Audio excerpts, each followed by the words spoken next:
E dentro do assunto de sexualidade, que até para as mulheres, algo cultural, né, no Brasil e etc., às vezes elas travam em determinados assuntos ou com quem conversar. Sim. Né? Isso é desde a criação. Às vezes tem muitas crianças, né, que às vezes, ou que já ficaram adultos, que não conversaram sobre sexualidade com os pais. Né? E às vezes começa a aprender até na escola e etc.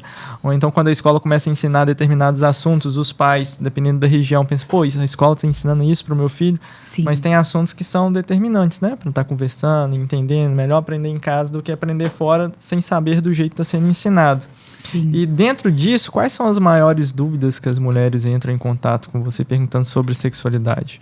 Olha, eu vou te falar que acho que quase ninguém conversa de sexualidade, você trouxe esse ponto, e assim, é um lugar que as pessoas não falam mesmo. A gente não recebeu a educação nem para passar adiante, né, para ser bem sincero, assim. Os pais também não têm muito recurso. E aí esbarra em muitas questões, esbarra nisso que você falou. Então, a escola, ela tem um papel importante de educar nesse sentido, mas precisa ter um protocolo para isso, precisa seguir regras para isso, né? Então, é muito complexo. Precisa vencer a barreira do preconceito das famílias, né, do que disso ser ensinado na escola. Agora, quando a gente chega na fase adulta, a gente, assim, falta muita informação geral para homens e mulheres. Só que os homens, eles têm um hábito social de conversar um pouco mais, ou de procurar mais informação, ou de consumir e não ser tão julgado. Então, eles chegam ao adulto um pouco mais esclarecidos sobre o assunto. As mulheres chegam completamente silenciadas. Então, assim, eu acho que hoje, as principais dúvidas. Antigamente, a principal dúvida era o orgasmo. Então, as mulheres vinham muito de tipo, não consigo chegar lá, não sei como que é. Isso, a internet já começou a trazer muita solução, as pessoas já começaram a caminhar um pouco mais nesse sentido. Hoje, eu acho que uma das principais queixas e dúvidas das mulheres é em relação ao desejo. Então, assim, a maioria está em relacionamento longo, aí percebe que não tem mais tanta vontade e gera uma angústia muito grande. Então, hoje, eu acho que é a principal dor. Mas a gente vê, assim, muitas dúvidas ainda. Tem muita gente que não sabe falar sobre o assunto. Então, dor na relação, uma coisa que acontece muito frequente para as mulheres. E elas não sabem com quem queixar, ou se é certo ou não, ou se faz parte ou não, né, da vida, deveria fazer parte ou não daquilo. A questão do desejo, a questão do orgasmo. Tem muitos mitos do orgasmo, né? Então, as mulheres têm muita expectativa em relação a como elas vão ter um orgasmo, que é muito diferente da anatomia delas, de como deveria acontecer esse orgasmo. Então, ainda tem muito assunto para ser falado, mas acho que ainda é orgasmo e, com certeza, desejo, a falta de desejo é a principal angústia assim, que as mulheres têm hoje em dia em relação à sexualidade. Você acha que essa falta de desejo, por exemplo, que você está falando que a maioria das perguntas, né, é relacionado a hormônio ou não? Não. A gente tem uma parcela até que pode ser, né? O hormônio ele vai impactar algumas fases da vida, por exemplo, menopausa, climatério, né? Uma parte da vida que a gente tem um impacto hormonal, mas a maioria é por outros fatores. A gente fala que a gente tem uma pizza ali de fatores que influenciam muito na libido, no desejo. E vai desde questões de relacionamento, autoestima, o próprio tabu sobre o sexo, né, o quanto elas se sentem envergonhadas ou não de experimentar a vida sexual, saúde física em geral, então hormônios ou a saúde geral, a saúde mental. Hoje em dia, o top 1, assim, de queixas é o estresse. Então, o estresse que a gente vive como sociedade, que é um estresse crônico, né, então estimulado pela rotina maluca que a gente tem, pela falta de tempo, as redes sociais fazendo uma injeção de dopamina em excesso no cérebro das pessoas. Então, existe um estresse crônico que atrapalha muito a vida sexual. E a qualidade do sexo também. Então, acho que esse é um ponto, quando eu falo para as meninas, eu falo, olha, de todos esses pontos, o mais rápido da gente resolver é a qualidade do sexo. Então, as mulheres realmente não têm referência de como fazer um sexo bom, que dê prazer para a anatomia delas. E aí, às vezes, elas fazem uma vida de sexo meio por obrigação, vamos dizer assim, né? Sem sentir prazer, sem receber estímulo adequado. E aí, com o tempo, o seu cérebro, nosso cérebro opera muito no sistema de recompensa. Sim. Então, ele só quer engajar em atividades que têm recompensa. A gente percebe muito isso quando a gente está fazendo exercício físico, né? Se a gente não tivesse liberação de endorfina, resultado, né, no corporal, a gente não quer muito engajar, porque é uma atividade com uma alta demanda física, mental, emocional, né? E o sexo também. Então, se eu faço um sexo que não me dá recompensa, é como se eu malhasse e não visse nenhum resultado, e o resultado fosse pra outra pessoa, sabe? Fosse pro meu marido e não pra mim. Então, uma hora o meu cérebro vai falar, cara, essa é uma atividade que não compensa esse engajamento todo. A gente pode obter a dopamina daqui de maneiras muito fáceis hoje. Então, a gente pode assistir uma série, a gente pode entrar na internet, a gente pode fazer compra. Então, o cérebro desengaja muito e começa a não querer fazer essas atividades. Então, sexo bom é sexo pra gente desejar.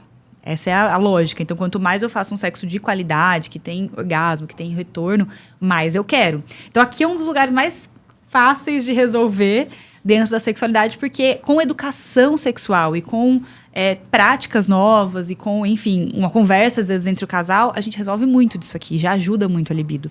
Então, mas são vários lugares para olhar, não é só isso isoladamente, mas isso hoje eu percebo que é um dos grandes fatores que acaba impactando a longo prazo nos relacionamentos, no desejo, assim. Hoje na venda dos seus produtos acontece também uma venda em e-commerce digital. Sim. Né? E desses e-commerce, produtos que estão no seu e-commerce, qual que é o que está desenrolando mais venda? Olha, de curiosidade. Eu vou te falar que, assim, é tão surpreendente, porque vai muito em levas, né? Sugador de clitóris. É um negócio muito popular, desde quando inventaram, não me lembro o ano, mas quem inventou foi um cara, foi um bom engenheiro. É algo relativamente novo também. Ele, né? ele é uma tecnologia um pouco mais recente que o vibrador, né? Mas as mulheres falam muito que o bicho pega ali, que é rápido, entendeu? O orgasmo vem mesmo voado. Ele tem um sistema de pulsação, né? Na verdade, ele não suga de verdade, né? Ele não faz movimento de sucção, mas ele faz uma emissão de onda de ar muito rápida. E que, diferente de vibrar, é um estímulo um pouco mais sutil, só que mais certeiro. Não sei como explicar, mas é mais certeiro. Então, assim, os sugadores sempre são um caos. Quando chega lá, assim, sempre causa uma comoção. A gente tem também, né, um público LGBT muito grande dentro da minha marca. Até pelo meu posicionamento, né? Minha vida, minha realidade. Então, a gente também vende muitos toys que são mais voltados para público LGBT. Enfim, a gente vende de tudo. Eu nem sei se o horário permite, mas assim, eu já fiquei chocada com coisa que eu falava, permite. Isso não vai vender. E aí era uma das coisas que mais vendiam, assim. As pessoas se permitem muito, assim. Mas acho que sugador hoje, se eu fosse falar uma categoria que, assim, não tem erro, sugador é uma categoria que eu sei que as pessoas consomem muito, assim. Seria um bom negócio ali. É um bom investimento. Eu falo com uma mulher, assim, pelo menos beirando os 30, se tem um bom sugador, já é bom que dá pra levar na bolsa, que não é muito grande. Né? Então, aquela mulher que nunca chegou ao orgasmo usar um sugador, tipo assim, tem a possibilidade? Tem possibilidade. Porque eu sei que a mulher, a parte do orgasmo é muito ligada à parte mental também, né? Sim, com certeza. E aí tem que ter um trabalho de ambos, né? Às vezes ir numa profissional igual você, pra entendendo como chegar até aquilo ali, etc. Tem mulher que até fala, né? Será que eu já tive? Não sei. Sim. Porque não dá pra... Se você nunca teve, não dá pra saber se você já teve, né? Mesmo conversando com a amiga e etc., não dá pra chegar a esse ponto. E aí o sugador traz essa velocidade em relação a isso. As terminações nervosas que tem no clitóris são infinitamente superiores à masculina. Que se você a colocar lá, ela vai ir no caminho, até sem querer. Assim, claro, né? Você trouxe um ponto muito importante. O mental, ele vai pegar. Se ela tiver um bloqueio muito grande, né? Mental em relação ao orgasmo, pode ser que mesmo com o estímulo direto, ela não consiga. Só que o grande lance do sugador e dos vibradores em geral é a intensidade do estímulo, né? Então, a gente tem uma intensidade de estímulo que humanamente a gente não consegue replicar. Então, às vezes, para quem nunca teve um orgasmo, pode ser uma ferramenta interessante de autodescoberta. Porque, às vezes, só com a mão, só com o dedo, só com o estímulo que você vai fazer ali, demoraria muito para você chegar nessa sensação. E às vezes é importante as mulheres terem essa primeira vez, sabe? Essa primeira percepção de... então sensação. É isso. Então eu tenho que manter essa tensão. Então eu tenho que, né, fazer assim com o meu corpo para que ele corresponda ao estímulo. Então eu gosto dos sex toys como uma ferramenta inicial para quem tem dificuldade. Mas é claro que ele não é a garantia de que todo mundo que vai usar vai conseguir chegar lá. Mas ele ajuda muito pelo estímulo mesmo, pela intensidade do estímulo. E eu acho que ele tira uma trava que às vezes o autoestímulo...